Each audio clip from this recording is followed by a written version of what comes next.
Hanya tersisa 3 game dan sepertinya sudah terlihat siapa yang akan bermain di Liga Champions musim depan di Premier League. Ini dia pembahasannya. Ya, back again with me in my channel Dave Revli, dan di Liga Mono juga pastinya udah di episode 32 ya. Di minggu lalu gue nggak ada video di midweek dan di hari Jumat karena di minggu lalu gue mengalami suatu kejadian yang kurang enak lah. Itu jadi gue memutuskan untuk yaudah gue memanfaatkan waktu gue untuk melakukan hal-hal yang lain lah gitu. Dan gue juga lagi nggak fokus ke sepak bola.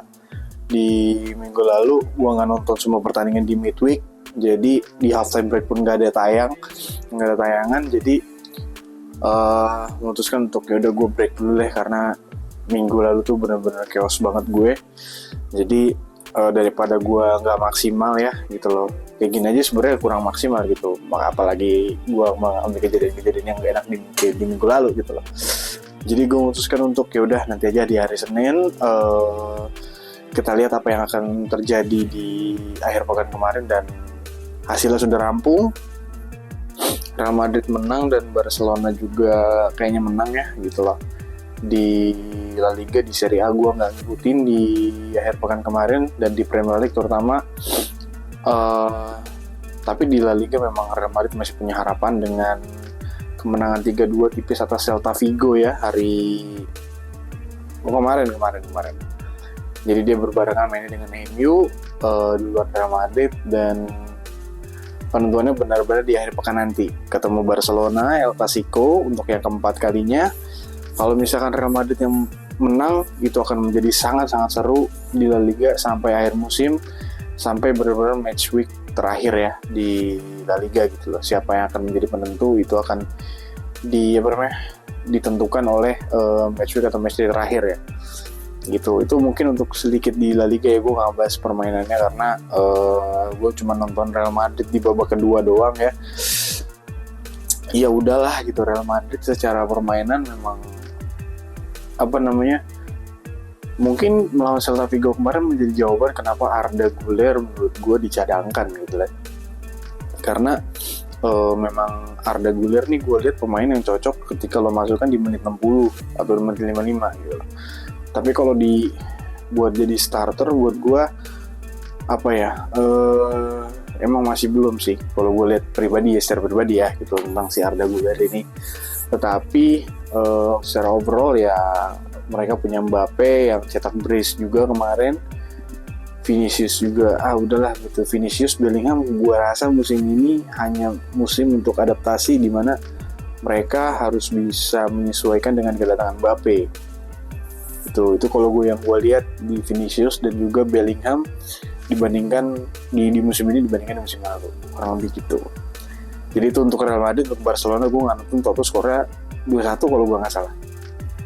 Jadi persaingan masih ketat dan masih seru. Penentuannya di akhir pekan nanti, El Clasico yang keempat. Dan sekarang terbang ke tanah Jerman dulu. Gue pengen ngucapin selamat untuk Harry Kane dan Bayern Munchen atas trofi ke-34-nya ya di Bundesliga di Jerman. Kayaknya Leverkusen tuh kalah semalam ya, makanya hasil seri Bayern Munchen lawan Leipzig di hari Sabtu kemarin tuh bisa membuat Bayern Munchen mengunci kemenangan di Bundesliga ya, dan itu menjadi trofi major pertamanya dari Harry Kane selama berkarir di dunia sepak bola, bertahun-tahun di Spurs. Hanya 2 tahun di Bayern Munchen langsung dapat trofi pertamanya bersama Eric Dier juga pastinya ya gitu. Ya, turut senang dan happy lah untuk Harry Kane. Semoga, gue sih berharap Harry Kane perpanjang 1 tahun lagi di Bayern, dan meraih beberapa trofi yang bisa dimenangkan oleh doi bersama Bayern lah kasarnya. Nanti baru setelah itu mau pindah-pindah deh gitu. Karena kan rumor dan isunya dia akan pindah di akhir musim ini kan. Tapi kalau menurut gue perpanjang 1 tahun dulu untuk ngunci 1 trofi lagi atau 2 trofi lagi lah, biar ganjil lah, biar Afdol ganjil gitu. Tapi ya gue turut happy dan turut senang untuk Harry Kane. Semoga ini bisa menjadi keran trofi berikutnya bagi Harry Kane juga pastinya gitu. Oke, langsung terbang ke tanah Inggris ya. Ini kalau dulu perdebatan atau perbincangannya spot dari 3 besar sampai 5 besar ini, atau spot di Champions League atau di zona Eropa ini masih sangat-sangat seru.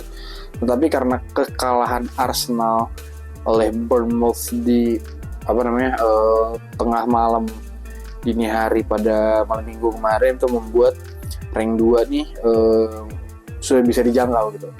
Kalau gue nggak salah beda 3 poin ya. City kalau bisa menang udah bisa nyalip Arsenal. Gue nggak tahu ya, maksudnya sefokus-fokusnya Arsenal di Champions League ya.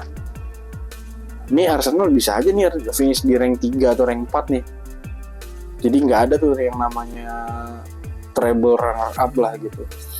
Prestasi yang mereka banggakan itu sebagai treble runner up itu udah nggak bakal ada lagi kalau misalkan performanya seperti ini terus di Premier League gitu.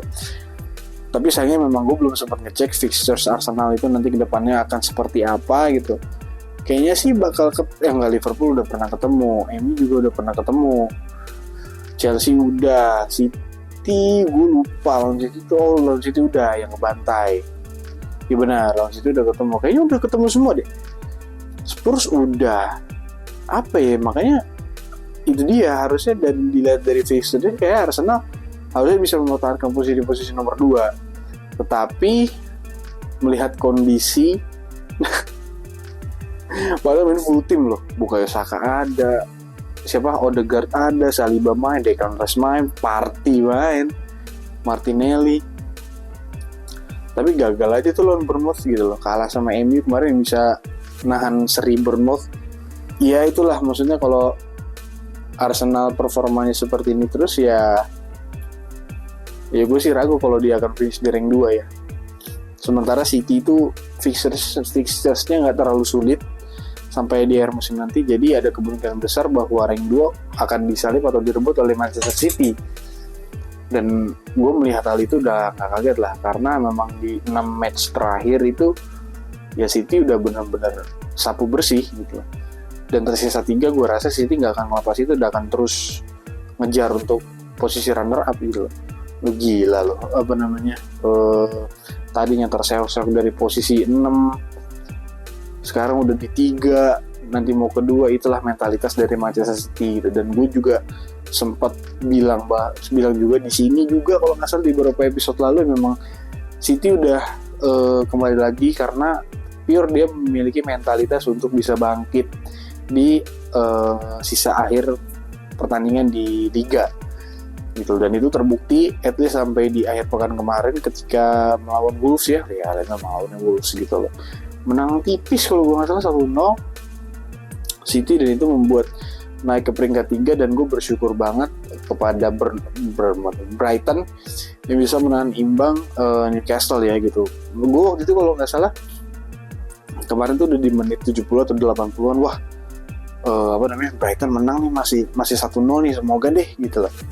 Karena kemarin kalau misalnya Newcastle kalah, Chelsea naik ke rank 4 karena goal difference lebih banyak Newcastle kan, naik ke rank 4. Nah gue khawatir nih hasil seri yang didapat oleh Newcastle takutnya menjadi booster di akhir pekan nanti untuk melawan Chelsea nih. Walaupun Chelsea berhasil menang lawan Liverpool ya tadi malam dengan skor 3-1, skor cukup telak walaupun mainnya juga deg-degan ya gitu. Dan gue gak mau banyak bahas MU ya, karena ya udahlah, MU cukup impresif juga gitu, banyak blunder kalau misalkan MU nggak melakukan blunder yang mereka lakukan, mereka bisa dapat poin tuh sebenarnya di Brentford.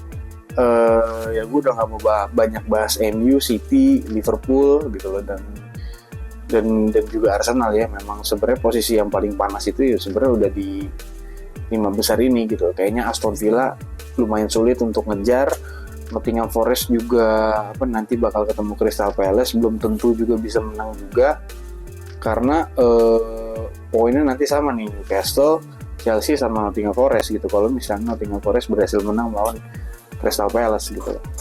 Dan untuk Chelsea sendiri, semalam gue bukan melihat Chelsea ingin membuktikan bahwa dia bisa mengalahkan sang juara Liga ya gitu, tapi gue melihat bahwa Chelsea memiliki kepentingan yaitu untuk mengunci posisinya di posisi Liga Champions spot. Jadi itulah yang dikejar oleh Chelsea gitu. Dan gue melihat fighting spirit dari para pemain juga udah mulai ada, udah mulai bangkit, udah mulai kelihatan juga, dan juga cara permainan yang udah mulai berbeda gitu. Kelihatan ditaruhnya Romeo Lavia dari match lalu melawan Everton lah kalau gue bilang. Ya serangan-serangan Chelsea lebih kelihatan dan lebih jelas aja patternnya gitu kalau ada Romeo Lavia di sana gitu, dan di Caicedo dipasang di right back gitu loh. Tapi memang ternyata kalau gue bilang ini yang disimpan oleh Enzo Maresca gitu. Kemarin kan gue bilang di beberapa video yang lalu kalau gue bahas Chelsea, gue sempat bilang lah apakah Enzo Maresca ingin menyimpan sesuatu atau ingin mempersiapkan sesuatu atau sistem yang baru, itu belum kelihatan. Tetapi di 2 match terakhir gue udah mulai melihat itu, yaitu menunggu fitnya Romeo Lavia dan dipasang untuk di sisa akhir musim. Kalau gue bilang starter lineup dari Chelsea nanti sampai akhir musim akan seperti ini: Romeo Lavia dengan Enzo, Caicedo dipasang di right back, dan itu yang membuat pola permainan Chelsea yang terlihat ketika mereka bersaing di papan atas di putaran pertama musim kemarin gitu. Itu udah mulai kelihatan lagi. Ternyata mungkin yang bisa gue bilang di sini adalah Enzo Maresca menyimpan Romeo Lavia agar cukup fit untuk bisa ngegas lagi di akhir musim. Memang mungkin terdengar ironis dan nggak salah loh untuk melakukan hal itu, tapi nyatanya begitu dan cukup berhasil dan works, why not gitu. Gue sih sesimpel itu, karena memang target udah mencapai sini, target yang realistis untuk digapai ya masuk ke Liga Champions dan juara di Conference League, dan itu bisa dilakukan gitu. Dan dengan cara bermain Chelsea yang udah kembali lagi ya, gue bilang pelan-pelan lawan Everton dan lawan Liverpool kemarin udah cukup kelihatan. Newcastle gue pengen tahu nih, Newcastle main dengan terbuka, MU juga nanti main dengan terbuka. Gue harap Chelsea bisa menampilkan apa yang ditampilkan ketika melawan Everton dan Liverpool tadi malam. Gue sih begitu. Gue udah gak banyak komentar sama Liverpool, terserah, mereka udah juara gitu lah. Nanti yang seru lawan Nottingham Forest ya kita tahu lah bermain dengan cenderung lebih bertahan yang sangat-sangat dalam. Bisa nggak tuh Chelsea menembus? Ya paling balik lagi mainnya crossing gitu. Tapi yang jelas dengan baliknya Romeo Lavia itu menjadi salah satu senjata untuk cara Chelsea menyerang ya, dari sisi permainan, yang itu sangat-sangat berpengaruh terhadap performa penampilan Chelsea di tiap matchnya. Oke, kurang lebih pembahasan gue sampai situ dulu. Nanti mungkin di midweek akan ada leg kedua ya. Semoga gue bisa nonton, dan nanti di hari Rabu dan di hari Jumat akan ada video lagi yang bisa menemani kalian menjelang akhir musim. Oke, kalau gitu sekian dulu dari gua. Thank you untuk yang tetap stay, yang udah like, yang udah komen. Thank you, gue ucapkan terima kasih yang sebesar-besarnya. Jangan lupa kalau kalian nggak setuju sama gue, udah komen aja, nanti kita diskusi di kolom komentar. Oke, see you guys on the next video. Bye bye guys, thank you.